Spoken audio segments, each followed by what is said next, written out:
শ্ৰদ্ধাৰ ৰাইজ, আগে পিছে এনেধৰণৰ বিষয়ত নিজৰ মতামত প্ৰকাশ কৰি পোৱা নাই যদিও আজি পোনপ্ৰথমবাৰৰ কাৰণে বহুসংখ্যক শুভাকাংক্ষীৰ অনুৰোধ তথা আহ্বান মৰ্মে এই বিষয়টোৰ ওপৰত নিজৰ মতামত দাঙি ধৰিবলৈ ওলাইছোঁ।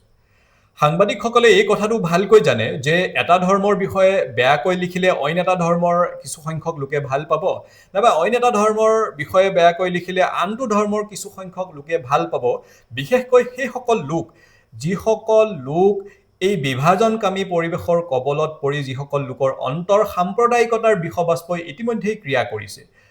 এতিয়া ঘটনাটো হ'ল যোৱা ২-৪ দিন ধৰি কিছুসংখ্যক সন্মানীয় সাংবাদিকে তেওঁলোকৰ সংবাদ মাধ্যমসমূহত বাতৰি পৰিৱেশন কৰাৰ উপৰিও তেওঁলোকৰ ব্যক্তিগত ফেচবুক নাইবা অন্যান্য ছ'চিয়েল মিডিয়াৰ একাউণ্টসমূহত তেওঁলোকে আজি এটা ধৰ্মক গালি পাৰি এটা ধৰ্মৰ বিষয়ে বেয়াকৈ কথা বতৰা লিখিব, কাইলৈ অইন এটা ধৰ্মীয় অনুভূতিত আঘাত হানিব পৰাকৈ তেওঁলোকে কথা বতৰা প্ৰচাৰ কৰিব, আজি এটা ধৰ্মৰ বিষয়ে বেয়াকৈ কৈ সেই ধৰ্ম পালন কৰা লোকসকলক আঘাত দিব অন্তৰত, কাইলৈ আকৌ বেলেগ এটা বিপৰীত ধৰ্মী তেওঁলোকে বাতৰি পৰিৱেশন কৰিব।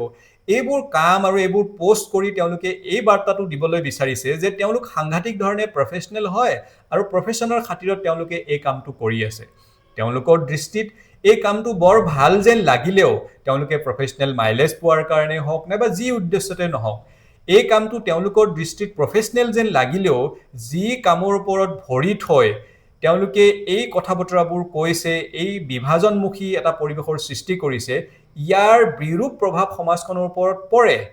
যি ধৰণে সমাজখন বিভাজিত কৰিবলৈ ইতিমধ্যেই বহুসংখ্যক উগ্ৰ চিন্তাধাৰাৰ সংগঠনে দিনে ৰাতিয়ে কাম কৰি আছে, যি ধৰণে ৰাজনীতিয়ে সমাজখন ইতিমধ্যেই বিভক্ত কৰি পেলাইছে আৰু বহুদূৰ তেওঁলোকে আগুৱাই গৈ সমাজখন একেবাৰে বিষাক্ত কৰি পেলাইছে, সেই সময়খিনিত যিসকল সন্মানীয় সাংবাদিকক ৰাইজে মৰম কৰি এই সমাজত একোটা নাম দিছে, প্ৰতিষ্ঠা লাভত সহায় কৰিছে, এটা পৰিচয় দিছে, সেইসকল সাংবাদিকৰ পৰা ৰাইজে ৰাইজৰ পক্ষত থকা সমাজৰ উপকাৰ হোৱা কিছুমান কাম কাজ আৰু কথা বতৰা বিচাৰে।